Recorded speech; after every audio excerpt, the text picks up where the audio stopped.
Karena misi KKK sampai sekarang ini pun juga masih sama, yaitu mendiskriminasi minoritas secara terselubung atau terang-terangan. Between 1955 and 1965, Klansmen or Klan sympathize and public opinion against the KKK. Kali ini aku mau ngomongin tentang organisasi radikal ekstrim di Amerika yang terkenal rasis dan kejam banget. Kebanyakan orang familiar dengan kostum ini dan banyak juga orang yang nggak tahu sebenarnya kostum ini itu apa. Ya udah nggak pakai lama, langsung aja kita bahas di Cuma Searching. Mari kita bahas dengan namanya yang unik dulu, yaitu Ku Klux Klan. Arti nama ini mempunyai banyak versi. Menurut Guardian, nama ini berasal dari suara kongkangan kruspu. Klux, mungkin. Ada yang bilang kalau namanya ini berasal dari bahasa Yunani, yaitu kiklos, yang artinya lingkaran. Anggota-anggota organisasi ini tuh bilang kalau Ku Klux Klan ini artinya persaudaraan ras kulit putih. Jadi anggota-anggota organisasi ini tuh merasa kalau ras kulit putih adalah ras yang terbaik. Dan ini adalah gambar seragam yang dipakai oleh mereka, yaitu topeng kerucut putih sama jubah warna putih. Wah, dari tampilannya aja udah bikin merinding nih ya. Dan pasti kalian juga mulai bertanya-tanya, sebenarnya kapan organisasi ini terbentuk? Betul? Nah, organisasi ini tuh berasal dari Perang Saudara Amerika yang berlangsung dari tahun 1861 sampai tahun 1865. Perang Saudara ini sendiri terjadi gara-gara perbedaan pendapat antara Amerika bagian utara dan Amerika bagian selatan. Perbedaan pendapat ini meliputi tentang pajak, hak-hak negara bagian, perdagangan, sampai isu perbudakan. Gara-gara masalah ini, 11 negara di bagian selatan pingin misahin diri. Dan ya udah, terjadilah perang saudara ini. George!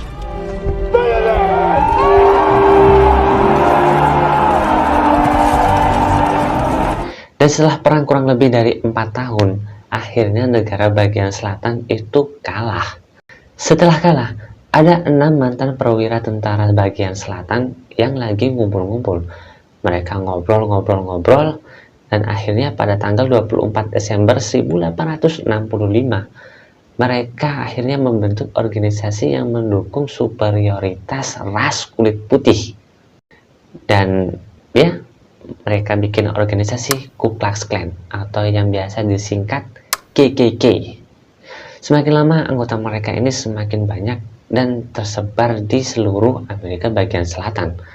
Dan karena tujuan organisasi ini adalah mendukung superioritas ras kulit putih, jadi program kerja mereka ini sudah cukup jelas, yaitu meneror orang kulit hitam. Nah, seiring dengan perkembangannya waktu nanti, KKK ini akan dibagi dengan 3 generasi, biar kita tahu perbedaan dari masing-masing generasi ini. Di generasi pertama yang kita bahas tadi, yang berdiri pada tahun 1865. Nah, di generasi ini kostum mereka itu belum putih-putih, tapi memakai kostum yang cenderung berwarna gelap. Karena KKK ini mempunyai cabang yang sudah cukup banyak, akhirnya pada tahun 1867 mereka membentuk pertemuan besar yang membahas tentang struktur organisasi ini. Jadi mereka itu kayak bikin struktur organisasi, kayak ketuanya siapa, sekretarisnya siapa, bendaharanya siapa, kantor pusatnya di mana, ya pokoknya diperjelaslah organisasinya ini. Di pertemuan tersebut, mereka mengadakan pemungutan suara, dan hasilnya adalah terpilihnya Nathan Bedford Forrest sebagai pemimpin besar KKK. Atau gelar resminya adalah The First Grand Wizard, penyihir agung yang pertama. Pasti kalian jadi bertanya-tanya, siapa sih Nathan Bedford Forrest ini? Jadi Nathan Bedford Forrest itu adalah mantan Letnan Jenderal Pasukan Selatan, dan dia juga dikenal sebagai tuan tanah pemilik perkebunan kapas dan seorang pedagang budak. Nah, dari backgroundnya aja ini sudah sejalan sama programnya KKK nih kan ya. Tapi anehnya, semenjak Nathan Bedford Forrest tadi terpilih sebagai pemimpin besar KKK, masih banyak cabang-cabang KKK ini yang belum menerima surat tentang pengumuman yang menjadikan Nathan ini sebagai pemimpin besar mereka. Dan akhirnya cabang-cabang lokal tersebut melakukan pergerakan sendiri tanpa instruksi dari pusatnya. Dalam menjalankan pergerakannya, mereka udah pasti pakai topeng biar nggak dikenali sama polisi. Dan akhirnya mereka memulai perburuan. Ya, berburu orang kulit hitam. Dan kalau udah nemuin orang kulit hitam, ya udah bisa diapa-apain itu.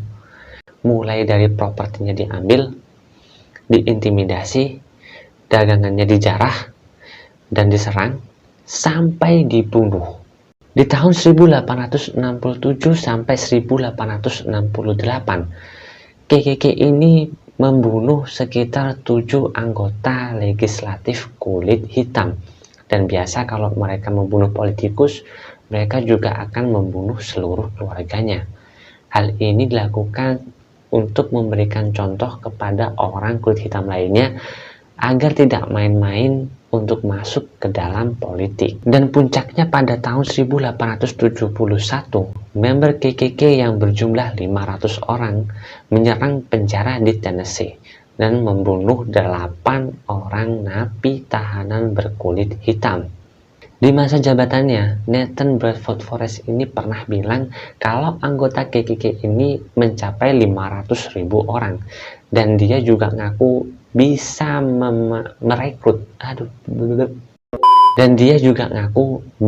merekrut 40.000 orang dalam waktu 5 hari. Ini ketuanya MLM kalau dengar cerita ini kena mental kali ya. Masalahnya waktu itu KKK nggak punya catatan tentang anggotanya dan nggak ada yang tahu pasti tentang jumlah anggotanya ini. Tapi dengan seiring banyaknya laporan kekerasan kepada orang kulit hitam yang masuk, para masyarakat itu jadi merasa kalau memang anggota KKK ini udah banyak banget. Jangankan orang kulit hitam, orang kulit putih pun yang membela hak-hak orang kulit hitam juga ikut dibunuh. Dan akhirnya di tahun 1870, Hakim Federal memutuskan kalau organisasi KKK ini adalah organisasi teroris. Mantap. Lalu dari situ, negara bagian selatan mencoba untuk membubarkan organisasi ini. Di tahun 1871, Undang-Undang Ku Klux disahkan oleh Kongres yang memberikan wewenang untuk menggunakan kekuatan militer pada Presiden Ulysses S. Grant. Gara-gara ini, 9 negara bagian selatan statusnya darurat militer dan terjadi ribuan penangkapan kepada anggota KKK. Dan di tahun ini juga, penyihir agung mereka mengumumkan pembubaran organisasi. Dan dari sini, organisasi ini perlahan-lahan mulai menghilang. Dan ketika suasana sudah damai, aman, dan tentram, tiba-tiba 44 tahun kemudian, di tahun 1915, ada seorang pendeta bernama William Joseph yang mencoba untuk membangkitkan KKK lagi. Dan KKK di generasi kedua ini, mereka jadi lebih kejam dan beringas. Nah, menurut Time Magazine, kebangkitan KKK pada waktu itu dipengaruhi oleh film Klansman di tahun 1915 yang diadaptasi dengan novel dengan judul yang sama.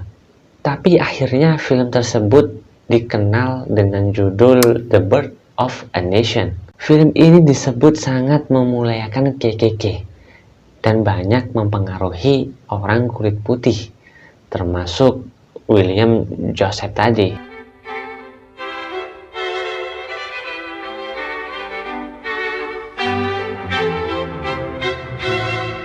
Dia pun akhirnya memutuskan mendirikan KKK generasi kedua dan menjadikan KKK generasi pertama ini sebagai mitologi yang mulia.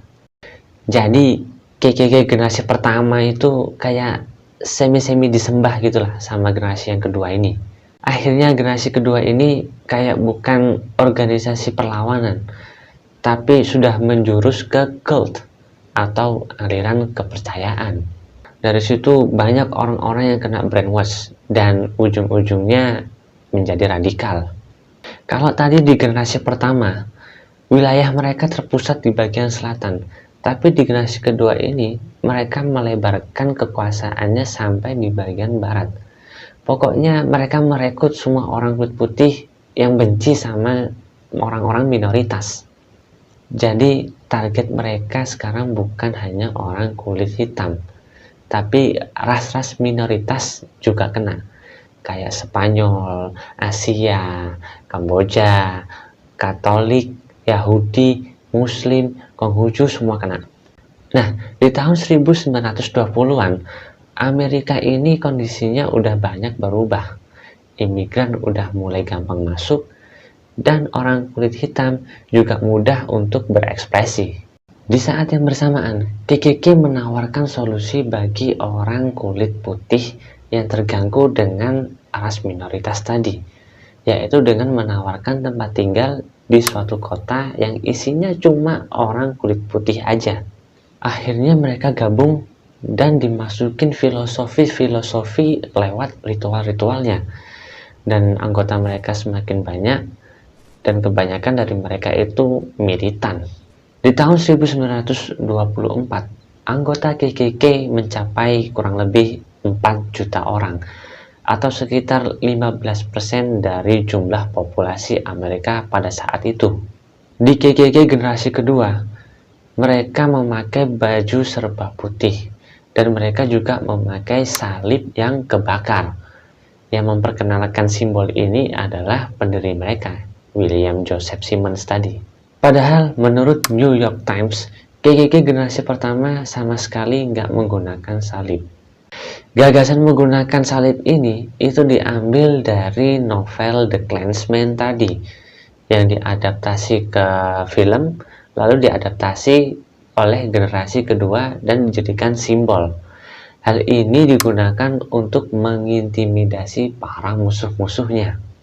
Dan dari situ juga banyak kasus penculikan, lalu korbannya diikat di salib, lalu dibakar. Waduh, gak habis pikir sini. Di tahun 1944, KKK generasi kedua ini bubar, gara-gara sama IRS itu pajaknya dinaikin terus sampai mereka nggak bisa bayar. Dan 2 tahun kemudian, di tahun 1946, muncul KKK generasi ketiga yang diprakarsai oleh Samuel Green, yaitu mantan penyihir agung KKK generasi kedua. Dan generasi ketiga ini masih eksis sampai sekarang.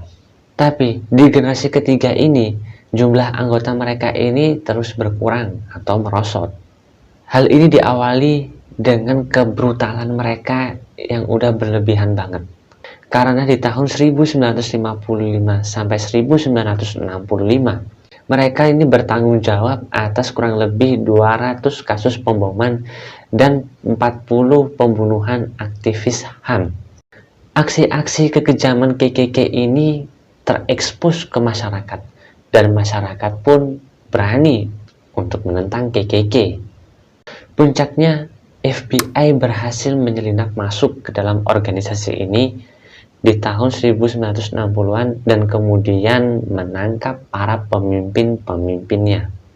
Nah, setelah peristiwa penangkapan ini, jumlah anggota KKK yang tadinya 40.000 orang jadi cuma 1.500 orang di tahun 1973. Walaupun KKK ini mulai menuju kehancurannya, tapi nggak tahu gimana caranya, mereka ini pasti punya cara untuk bangkit kembali.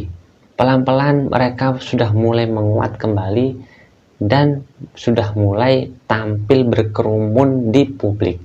Puncaknya ketika Donald Trump menang pemilu dan menjadi presiden di tahun 2016.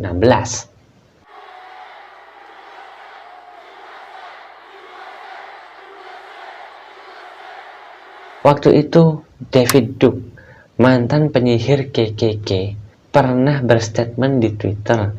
Dia mengatakan bahwa KKK sudah waktunya untuk merebut Amerika kembali. Dan penembakan-penembakan yang terjadi di akhir-akhir ini, kayak orang masuk mall dan sekolah terus nembakin orang-orang di sana, itu diyakini dipicu oleh ideologinya KKK.